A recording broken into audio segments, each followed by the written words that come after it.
mean it's the end of the month, and that means it's time for some pickups from the past month and everything. A little bit of everything this month. Some good Switch games in here, but some oddities I'm going to start off with. Cuphead, not the full vinyl soundtrack, which is now very, very expensive. I do hope that they re-release a non-I am 8-bit version of the Cuphead soundtrack at some point, even though it's going to be on 4 vinyl no matter what. But that was like an $80 vinyl or something like that, and it's now even more than that, because it's already highly collectible, just like all the I am 8-bit and other limited release vinyl stuff. But I did manage to get this Cuphead single that has Clip Joint Calamity on the front, on the A side, and Sugarland Shimmy on the B side, and this is really cool. It probably scratches your itch a little bit if you really want to listen to some Cuphead and throw it on the vinyl. This is good for a little bit. Some cool stuff there. Funny thing about this is that it should be a 45. It spins on 33, even though it's a single, and just because there's no vocals or anything like that, and the Cuphead soundtrack is so, like, swing, like, real fast. If you put it on 45, you don't even notice the difference unless you know the songs really, really well. So that was the first thing I did, because it's a single. I put it on 45, and it sounded normal to me. And I looked at it, and it said, for best results, 33 and a third, and I'm like, was I just listening to that too fast? It didn't sound like it was too fast. It's Cuphead. But yeah, that's a weird thing about that. It also comes with digital downloads, not that I need them. You can get the whole thing on Spotify anyway. So that's really cool. Glad to have that. Story behind this, I didn't have Toy Story. I didn't have this on any system. I have Toy Story 2, of course, on the N64. Great game. This bums me out because actually a friend of mine, of the stores, of everything, sold a lot of his stuff, had some financial trouble. It always breaks my heart when that happens. And one weird thing about this particular guy that I thought is really cool is he's a big Toy Story collector, and so we were talking about Toy Story and stuff, and he was like, you gotta play the Toy Story game, do it for me. And he said to do the Super Nintendo one. There is, he had plenty of copies of both versions, actually, because he had variants and stuff. I did end up grabbing the Genesis one, not just because it's cheaper, but also because there's an extra level in there. There's a lot of differences between the two versions. Console Wars has a great video on it, but I do actually mean to play this very soon, at his behest. So I did finally grab a copy of Toy Story.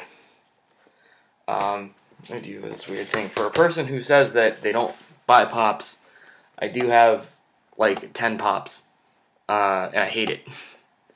But for someone who does collect Twisted Metal stuff and has nothing else to buy for Twisted Metal, when you see the Sweet Tooth Twisted Metal Pop, thank God it's the only one. I don't have to buy anything else. But I had to have this, because it's Sweet Tooth. They did a really good job with it. His hair looks fantastic. If you can see it through the box there, it's like that see-through plastic they have. And he's carrying his machete and everything. It's got the PlayStation official license sticker there. So there's a lot of statues and stuff like this. So I'm trying not to buy everything for all these statues and toys and stuff that PlayStation's coming out with. Because I want the Crash stuff. I kind of want the Parappa the Rapper stuff. I won't buy any of it. I'll buy Twisted Metal stuff. Put out more Twisted Metal stuff and I'll buy it, Sony. Because I know I'm not getting a game. The 2 DS games this month, both kind of weird ones to me.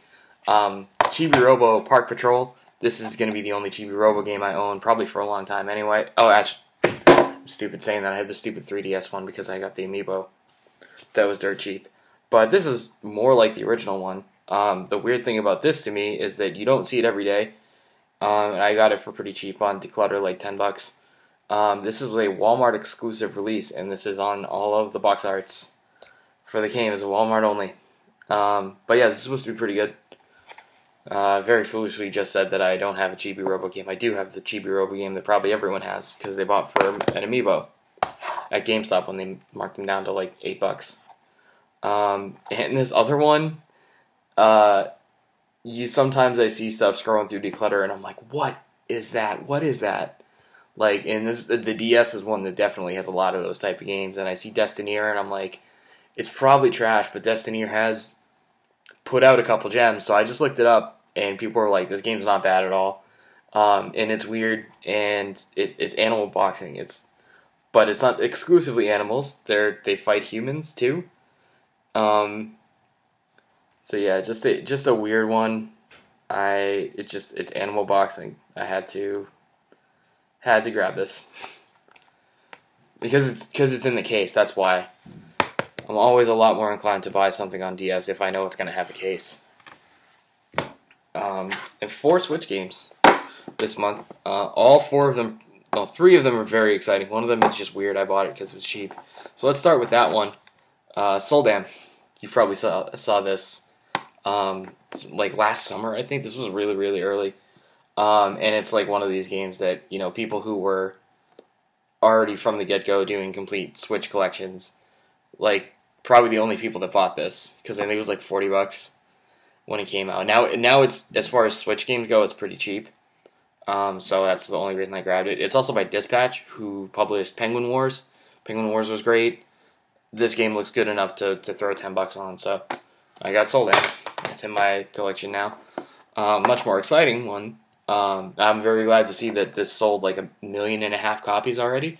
Super Mario Party, already played it, already unlocked all the characters, did all the stuff in it. It's not my favorite Mario Party game. Nostalgia will get in the way of that, but it is an easy top 5 pick, and it's like it went back to the old ways, and that's all I asked of them at this point.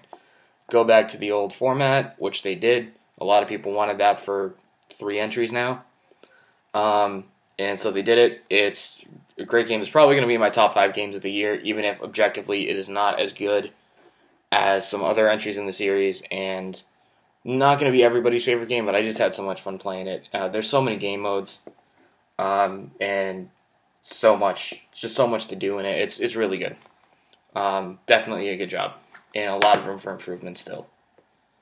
Wild Guns Reloaded. This is now my 3rd game that I straight up upgraded from a PS4 copy, along with Crash and I forget what the other one was, but yeah, Wild Guns. Basically a steal at this point because a Super Nintendo Wild Guns is $250 card only, but a really great game. I did buy it a long time ago on the Wii U Virtual Console, but this game, it actually becomes so much better. It is really the best way to play this game, especially if you're not familiar with it. I think launch price on it was $30, so it's still super cheap. 2 new characters, which are great. Really diversifies the gameplay a lot. Apparently new weapons and new stages, which I wouldn't have known the difference, but they're in there. Some of the weapons aren't in the original game. And like a beginner mode so that you can actually see all the levels, which is great because this game's ridiculously hard. But yeah, it's a really, really solid game. Definitely a gem from the original Super Nintendo that is prohibitively expensive now, so definitely pick this up. And I think the Switch is kind of made for it, so. This just came yesterday, and I've already been playing it. This is the physical Dynasty edition, so with extra stuff and everything of Mutant Football League, and it's on the Switch. And I gotta say, immediately was so happy that this happened and had all the stuff, extra stuff. One of the new teams, they still don't have a full roster of parity teams, so there isn't 32 NFL teams plus their parodies. They're probably missing still about half or just under half of the teams in the real NFL for parodies. But they did include a couple new ones, like there's a Chiefs parody. I was literally playing as them earlier this morning. They're the Creeps. I don't remember the city name. But yeah, there's a couple new NFL teams, and there's a couple new just made up teams. One of which is called Full Metal Mayhem, and is all the players are rock musicians and metal musicians. They should be more metal musicians for the name, but you know, I guess they were just easier to do ones that people would probably recognize. Like all four members of Led Zeppelin, I'm pretty sure, have people on them. People parody versions of themselves on this team. On the Full Metal Mayhem team. So it's great. It's a great game. They got even better, and I'm so glad to have it on Switch and on physical. 2 PS4 games here. I've waited to buy this for a long time, and I got it at Best Buy for like, I think it was on sale at Best Buy for $20, so I got it for $16. Immediately started playing it and realized that I don't know why I thought I was going to get something different, but I have an excuse to play Shadow of the Colossus again, and when I have the fucking time to do it, I will play this. I've only done one Colossus and then put it down, and I was playing Wild Guns and then Mutant League Football and Rush 2 and all this other stuff, and I'm so exhausted and don't have time for this, but it looks great. Finally, have an excuse to buy it and an excuse to play Shadow of the Colossus again, because one of the best games I've ever played in my life. And then this got cheap enough for me to justify picking it up, Battlefield 1. I'm never going to play the multiplayer on it, ever, but I'm very, very interested in a World War II story mode game. So, and then this was actually, I got this on Declutter for a lot cheaper than it has been going for. This is State of Decay, Year 1 Survival Edition, which is, I think, the name they gave to the physical edition. Period. It's probably on the disc, yeah. It says it on the disc like that. I wasn't super interested in this. That's why I didn't grab it when I was getting all the Xbox One exclusives. Partly because it's a very open-ended game. And I was just like, I'm probably not going to enjoy it that much. And it's like, it was a $20 or so game for a long time. It popped up on Declutter for $10. I was like, cool, I'm grabbing it. Zombie game. It's like a zombie game, I'll pay $10 for immediately. And then an open-ended one, though, I'm like, maybe hold off on it. So, just not that many Xbox One exclusives left for me to get, and it's just one more off the list for a console I never play and just use as a Netflix machine. I have 2 more books that I got this month, one of which is still shrink wrapped because I literally just got it yesterday. The first one, though, is, you've probably seen this book around, is The Ultimate History of Video Games. It's supposed to be a really solid, like, touching on a bunch of different things. It's basically, someone that I know said that they use it as a textbook for a course that they took in college, so it's about 600 pages and definitely is going to have a lot of important tidbits of knowledge about a wide variety of subjects, which is why I will read it. However, even this, which I'm much, much more excited to read because it's about Mario, I won't even open this. It's still in the shrink wrap until I finish reading the GameCube anthology, which I'm almost done with, and then I will start immediately on this awesome-looking Super Mario Brothers Encyclopedia. Important to note, I have only bought the Hyrule Historia from Dark Horse, which is who also published this, because it's an official capacity book. And Dark Horse has published like 3 more Zelda books, and I have not bought any of those, but I will buy this one, no question about it, because it's Mario. And as great as Zelda is, as amazing as it is, I will always jump at Mario over Zelda. But I gotta finish the GameCube anthology first. One Xbox 360 game, 99 Nights 2, a sequel to one, a good Xbox 360 exclusive that people seem to really, really like. And I just don't come across this one much, so even though I haven't played the first one, of course, I definitely just wanted to grab this one because it's cheap. If you find it at GameStop, it's super cheap, which is where I found this. It was like $4. But yeah, this is supposed to be a really good series. Kind of like a Konami published Dynasty Warriors with a medieval theme. That's my understanding of it anyway. But people really like it. I have both of them now and I need to play them. 2 original Xbox games, 2 very, very weird ones. First one is Red Ninja here, which is a stealth game with a female protagonist with drawn that way. But it's supposed to be pretty solid. And I thought it was pretty cool. It's a unique game for sure. Even though I'm not great at stealth games, it's stealth action. There's a good amount of action in it from what I've seen. And it was pretty cheap. I was like, yeah, definitely. And the other one is Galleon, which is, I literally bought because it's pirates. It's also an Atlas published game, though, which is really weird. Nobody talks about this game. I think it's because it's kind of, like, it's decent, it's fine, but it's not, like, really weird like an Atlas game is, and it's not really, really great like some other Atlas games are. It's just kind of okay. It's an Xbox exclusive, which is another reason why it probably doesn't get talked about much. But it's about pirates, and I'll buy a pirate game that's even decent. So, that guy. One GameCube game, finally grabbed Rayman 3. Funny thing about Rayman 3 is I bought it for the original Xbox a long time ago. When I didn't have an original Xbox, I just had 360, and like a lot of people, I would check the backwards compatibility list all the time. And on Wikipedia, this was on the list. I got home, I popped it in, and it wasn't playable, so I just sold it for probably didn't even, probably lost money buying it. And of course, I eventually got an original Xbox because, of course, I did. And I wish I'd just hung on to that. But at least now I have a GameCube copy of it to show for it. And you know me with GameCube, if I can get it on GameCube, then I will take it. I bought a Wii U game. I didn't think I would buy a Wii U game, but someone I've been watching some videos of on YouTube, his name's Ant Dude. He has some good stuff, talks a lot about platformers, so of course I watch him a lot. But I, for the longest time, figured that all these games, because I played the first one and it was basically trash, but these Mario and Sonic at the Olympics games definitely got better as the series went along. And there's some actual redeeming qualities in them, especially the dream events, which is what you'd want it to be.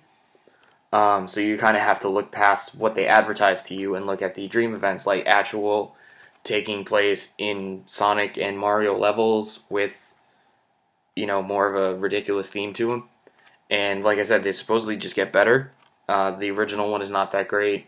The first Winter Games one is supposed to be good, and the second Summer Olympics one, the London one, is supposed to be really good. The last Wii U one of them, the Rio game, it's not as good as the London one from what he said, Ant Dude said. And also, I know firsthand that it's very, very expensive. It's like, I think GameStop will probably sell it for like $50 now, but it is realistically like still a $60 game. And it probably will go up eventually. But Wii U is just across the board is at a low right now. So I got this one because it has hockey in it. And so yeah, this is my I'm gonna grab an Mario and Sonic Olympics game. There's two of them on the Wii U. I'm gonna get the cheaper one that also has hockey in it. If I come across the London one fairly cheap, I'll probably grab that. But finding out that these are not trash, I was like, well, if there's hockey in them, I'm sold. It's also in Mario Sports Mix, so it's not a huge deal, but hey, hockey. Two Wii games. The first one is Poppin' Music here. This is a rhythm game that has a lot of Japanese-only entries, and as far as I know, I should have looked this up just to be sure about it, but this feels like it's the only North American entry, which is why they just called it Poppin' Music, even though it was mostly has been on the PS2 and probably on the DS. That's just my guess. But yeah, there's a Wii copy here. Supposed to be pretty decent, has real pop songs and stuff. And I'll pull the trigger on a rhythm game for sure. One other Wii game. I have had Marble Saga for a long time now, and I always wanted that game. And this is actually the much more expensive first one, Marble Mania, Kororinpa Marble Mania. It's a Hudson game. It's kind of like Marble Madness. You tilt the Wii remote around, but it's supposed to be really good and really fun and really cute. This one, I think I paid like $15 for this on Declutter, just because that's like half of what it goes for usually. So now I have both of the Kororinpa games, and I'm happy to say that. And we'll cap off with two PS2 games.